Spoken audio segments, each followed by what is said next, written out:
Hello students, कैसी चल रही है आप सभी की तैयारी। उम्मीद करता हूँ आप लोगों की तैयारी बहुत ही ज़बरदस्त तरीके से चल रही होगी। दोस्तों ये हमारा प्रैक्टिस सेट एसएससी जीडी का 8वां प्रैक्टिस सेट है। दोस्तों बाकी हमने 7 प्रैक्टिस सेट करा लिया। आप लोगों का भी रिस्पांस बहुत ही अच्छा है, आप लोग बिल्कुल मन से तैयारी कर रहे हैं। तो चलिए दोस्तों, ऐसे ही आप लोग साथ बने रहिएगा और एक एक प्रैक्टिस सेट को ध्यानपूर्वक कीजिएगा।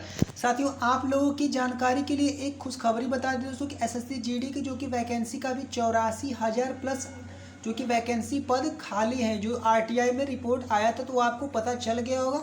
और दूसरी सबसे बड़ी खुशखबरी दोस्तों आपका ये है कि हमारे चैनल पर जो कि एसएससी जीडी का प्रीवियस ईयर पेपर 2023 का सभी शिफ्टों में हुआ था, वो सभी पेपर को एक साथ हमने क्लास में ओरिजिनल पेपर को क्लास में करा रखा है। तो साथियों आप लोग उस क्लास को जरूर करेंगे ताकि आपकी परीक्षाओं के लिए 4 चांद लग सके। तो चलिए दोस्तों, हम लोग आज की इस प्रैक्टिस सेट को शुरू करते हैं। दोस्तों आज की इस प्रैक्टिस सेट में कुल 15 प्रश्न लिए गए हैं। दोस्तों इस 15 प्रश्न में आपको दिखाना है कि आप 15 प्रश्न में से कितने क्वेश्चन कर सकते हैं। देखते हैं कितने साथी जो कि 15 में 15 पूरा सही करेंगे। तो चलिए दोस्तों, हम लोग अपने प्रैक्टिस सेट को शुरू करते हैं। साथियों आज के प्रैक्टिस सेट का पहला क्वेश्चन है कि निम्नलिखित में कौन सा शब्द अधिकृत का विलोम शब्द है। अधिकृत का विलोम कौन सा है। दोस्तों आपको बताना है अधिकृत का विलोम कौन है। अधिकृत का विलोम हो जाएगा आपका ऑप्शन नंबर ए, अनाधिकृत। क्या होगा? अनाधिकृत। दोस्तों ये हमारा ऑप्शन नंबर सी देखिए, अनाधिकृत, ये बिल्कुल गलत है। तो हमारा ऑप्शन नंबर ए क्या है? अनाधिकृत। बिल्कुल अधिकृत का विलोम होगा अनाधिकृत। चलिए दोस्तों आगे अगले क्वेश्चन की ओर बढ़ते हैं। अगला साथियों हमारा बहुत ही इंपॉर्टेंट क्वेश्चन है कि भूमि के अंदर की रखी जाने वाली वाक्यांश के लिए एक शब्द क्या होगा। भूमि के अंदर की जानकारी रखने वाला वाक्यांश के लिए एक शब्द क्या होगा। जो भूमि के अंदर की जानकारी रखता है उसको एक शब्द में क्या कहते हैं? उसको क्या कहते हैं? भूगर्भवेता। क्या बोलते हैं? भूगर्भवेता। तो बिल्कुल दोस्तों ऑप्शन नंबर ए हमारा इस क्वेश्चन का राइट जवाब हो जाएगा। चलिए दोस्तों हम लोग अगले क्वेश्चन की ओर बढ़ते हैं। साथियों हमारा अगला क्वेश्चन जिसके आपको त्रुटि छांटना है कि कौन सा जो कि हमारा इसमें सही होगा। इस ऑप्शन में से कौन सा वाक्य हमारा सही होगा। तो चलिए दोस्तों इसमें किसमें त्रुटि नहीं है। तो हमारा पहला ऑप्शन है जंक फूड से मोटापा फूलता है। तो दोस्तों जंक फूड से मोटापा फूलता है या फैलता है? तो इसलिए हमारा दोस्तों मोटापा फूलता नहीं होगा, ये हमारा बिल्कुल गलत ऑप्शन है। दोस्तों आपका भविष्य उज्जवल हो इसको हम पेंडिंग में रखते हैं क्योंकि ये हमको सही लग रहा है। अगला क्वेश्चन अब क्या ऑप्शन को देखते हैं। मुझे बड़ी भूख लगा है। दोस्तों यहाँ आप देख सकते हैं कितना गलत है कि मुझे बहुत भूख लगी रहती तो आपको सही होता, पर ये गलत ऑप्शन है। दोस्तों अगला हमारा ऑप्शन है युद्ध मचाया जा रहा है। युद्ध मचाया जा रहा है कभी आपने सुना नहीं होगा, तो इसलिए हमारा दोस्तों बिल्कुल ऑप्शन नंबर बी आपका भविष्य उज्जवल हो राइट जवाब हो जाएगा इस क्वेश्चन का। तो चलिए दोस्तों अगले क्वेश्चन की ओर हम लोग बढ़ते हैं। साथियों हमारा अगला क्वेश्चन है इनमें से वर्तनी की दृष्टि से कौन सा शब्द शुद्ध है। वर्तनी की दृष्टि से कौन सा शब्द शुद्ध है। ये देखिए आप दोस्तों संवाद, ये कैसा संवाद होता है। संवाद, संवाद ऐसे लिखा होता है, बिल्कुल ये हमारा गलत है। संस्कृति, संस्कृत जो कि आपका ऐसे नहीं लिखा जाता, ये संस्कृत जो कि आपका संस्कृत वाला लिखा जाता है, तो ये बिल्कुल गलत है। और दोस्तों ये हमारा स्वास्थ्य, ये भी गलत है। तो हमारा ऑप्शन नंबर बी क्या है? बिल्कुल सही जवाब है। सम्यक दर्शन बिल्कुल सही लिखा गया है वर्तनी की दृष्टि से। तो चलिए दोस्तों हमारा ऑप्शन नंबर बी इस क्वेश्चन का राइट जवाब हो गया। दोस्तों अगला हमारा क्वेश्चन बहुत ही इंपॉर्टेंट क्वेश्चन है कि जिसका शत्रु जन्मा ही न हो। जिसका शत्रु जन्मा ही न हो, वाक्यांश के लिए एक शब्द कौन सा सही है। जिसका शत्रु जन्मा ही न हो उसको क्या बोलते हैं एक शब्द में? अजात शत्रु बोलते हैं। क्या बोलते हैं? अजात शत्रु। बिल्कुल ऑप्शन नंबर डी हमारा इस क्वेश्चन का राइट जवाब हो जाएगा। साथियों आप सभी क्लास करने में बिजी हो जा रहे हैं, एक बार वीडियो को जरूर लाइक कर दीजिएगा। आपका एक लाइक हमारे लिए मोटिवेशन का काम करता है। जो भी साथी चैनल पे पहली बार विजिट कर रहे हैं तो एक बार चैनल को सब्सक्राइब कर लीजिए ताकि आपकी परीक्षाओं की तैयारी में 4 चांद लग सके। चलिए दोस्तों आगे बढ़ते हैं हम लोग। साथियों हमारा अगला क्वेश्चन है रिक्त स्थान को भरने के लिए सबसे उपयुक्त शब्द का चयन करें। रिक्त स्थान को भरने के लिए सबसे उपयुक्त शब्द का चयन करें। उस लड़के को बुलाओ जिसने डैश कमीज पहनी है। उस लड़के को बुलाओ जिसने कैसी कमीज पहनी है? लाल कमीज पहनी है। क्या उसका गुण कैसा है?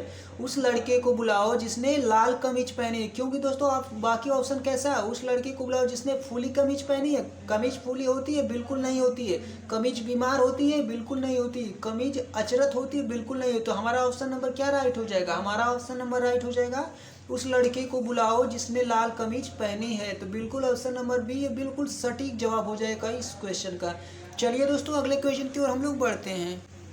साथियों अगला हमारा क्वेश्चन है, निम्नलिखित वाक्य में रेखांकित खंड के लिए उचित विकल्प का चयन करें। निम्नलिखित वाक्य में रेखांकित खंड के लिए उचित विकल्प का चयन करें। रहीमन पानी राख ये बिन पानी सब सून। यहाँ पे सून के जगह पे क्या होगा उसका जो कि अर्थ ना बदले। तो दोस्तों रहीमन पानी राख ये बिन पानी सब सून, सून का अर्थ क्या होगा? व्यर्थ होता है। क्या होता है? सून का अर्थ व्यर्थ होता है। तो बिल्कुल दोस्तों हमारा बी ऑप्शन बिल्कुल राइट जवाब हो जाएगा इस क्वेश्चन का। चलिए साथियों हम लोग अपने अगले क्वेश्चन की ओर बढ़ते हैं। साथियों हमारा अगला क्वेश्चन है, निम्नलिखित में कौन सा वाक्य शुद्ध है? निम्नलिखित में कौन सा वाक्य शुद्ध है? अगला हमारा फर्स्ट ऑप्शन है, घर पर सब ठीक होंगे। घर पर कैसे हो सकता है? पर मतलब क्या होता है? ऊपर होता है, ऊपर, घर के ऊपर सब ठीक होंगे, बिल्कुल गलत जवाब है हमारा। अगला हमारा है, घर में सब ठीक ठाक होंगे। अब इसको पेंडिंग में रखते हैं क्योंकि दोस्तों ये हमको सही लग रहा है। अगला हमारा ऑप्शन है, घर के सब ठीक ठाक होंगे। ये क्या ऑप्शन है? तो बिल्कुल गलत है। अगला हमारा ऑप्शन है, घर को सब ठीक होंगे, बिल्कुल गलत है। तो हमारा ऑप्शन नंबर कौन सा सही होगा? हमारा ऑप्शन नंबर सही होगा, घर में सब ठीक ठाक होंगे। घर में का मतलब घर के अंदर सभी लोग ठीक होंगे। तो इसलिए हमारा आंसर जो कि बी बिल्कुल सटीक जवाब हो गया इस क्वेश्चन का। चलिए दोस्तों अगले क्वेश्चन की ओर हम लोग बढ़ते हैं। साथियों हमारा अगला क्वेश्चन है, निम्नलिखित में कौन सा शुद्ध नहीं है? नहीं है दोस्तों, आप पहले अपना क्वेश्चन को 100% पढ़िए माइंड लगा के। आप यहाँ पे गलती क्या करेंगे कि आप पढ़ लेंगे कि निम्नलिखित में से कौन सा वाक्य शुद्ध नहीं को हाय पढ़ लेंगे, मतलब कौन सा वाक्य शुद्ध है इसको पढ़ लेंगे, तो यहाँ पे क्वेश्चन गलत कर। तो दोस्तों इसलिए आपको ऐसे नहीं पढ़ना है, आपको पूरा क्वेश्चन को 100% पढ़ना है। तो चलिए दोस्तों इसका हम लोग आंसर देखते हैं क्या हुआ। तो दोस्तों इसमें से कौन सा शुद्ध नहीं है? शुद्ध नहीं है कौन सा? आप संकोच चले जाओ, बिल्कुल ये दोस्तों सही है। अगला हमारा ऑप्शन है, शिष्य गुरु जी के पैरों में टूट पड़े। दोस्तों ये टूट पड़ना क्या होता है? टूट पड़ना मतलब किसी चीज़ की बहुत ज़्यादा क्या होगा? लूटना। तो ऐसा ऑप्शन नहीं होगा क्योंकि शिष्य गुरु जी के पैरों में टूट थोड़ी ना पड़े। तो बिल्कुल दोस्तों हमारा ऑप्शन नंबर बी इस क्वेश्चन का अशुद्ध है। तो हमारा राइट आंसर क्या होगा? हमारा राइट आंसर बिल्कुल बी सही जवाब हो जाएगा इस क्वेश्चन का। चलिए दोस्तों आगे बढ़ते हैं हम लोग अपने अगले क्वेश्चन की ओर। साथियों हमारा अगला क्वेश्चन है, निम्नलिखित में से किस शब्द की वर्तनी गलत है? दोस्तों किस शब्द की वर्तनी गलत है? चलिए हम लोग ऑप्शन को देखते हैं। हमारा कौन सा? सन्यासी। बिल्कुल दोस्तों ये सही लिखा गया। हमारा सन्यासी कैसे लिखा जाता है? बिल्कुल ऐसे ही लिखा जाता है। वर्तनी सन्यासी का बहुत पूछता है। व्यावसायिक क्या सही है? बिल्कुल दोस्तों सही है, व्यावसायिक ऐसे ही लिखा जाता है। दोस्तों ऑप्शन नंबर आप सी देखिए, सदोपदेश। सदोपदेश ऐसे नहीं लिखा जाता, सदो उपदेश होता है न कि सदोपदेश। तो हमारा ऑप्शन नंबर कौन सा गलत है? हमारा ऑप्शन नंबर सी बिल्कुल गलत जवाब है। तो यानी दोस्तों हमारा राइट आंसर क्या होगा? सी हमारा सही जवाब हो जाएगा इस क्वेश्चन का। चलिए दोस्तों अगले क्वेश्चन की ओर बढ़ते हैं हम लोग। साथियों अगला हमारा क्वेश्चन, निम्नलिखित वाक्य के रेखांकित शब्द के लिए उपयुक्त विकल्प का चयन करें। आकाश में चांद खिला है। तो यहाँ पे चांद की जगह पर क्या होगा? दोस्तों चांद का पर्यायवाची क्या होता है? शशि। आपको ऑप्शन नंबर बी में ही दिख गया। आकाश में चांद खिला है तो ऑप्शन नंबर बी में आपको दिख गया चांद का पर्यायवाची। तो आप क्या ऑप्शन हमारा सही होगा? आकाश में शशि खिला है। बिल्कुल ऑप्शन नंबर हमारा बी सही जवाब हो जाएगा इस क्वेश्चन का। चलिए दोस्तों बिना देरी के हुए आगे हम लोग बढ़ते हैं। साथियों अगला हमारा क्वेश्चन है, निम्नलिखित में अंधेर नगरी के रचनाकार कौन है? दोस्तों अंधेर नगरी के रचनाकार कौन है? तो ये हो जाएंगे हमारा जो कि भारतेंदु हरिश्चंद्र जी। अंधेर नगरी के रचनाकार कौन है? भारतेंदु हरिश्चंद्र जी। तो बिल्कुल दोस्तों हमारा ऑप्शन नंबर सी सही जवाब हो जाएगा इस क्वेश्चन का।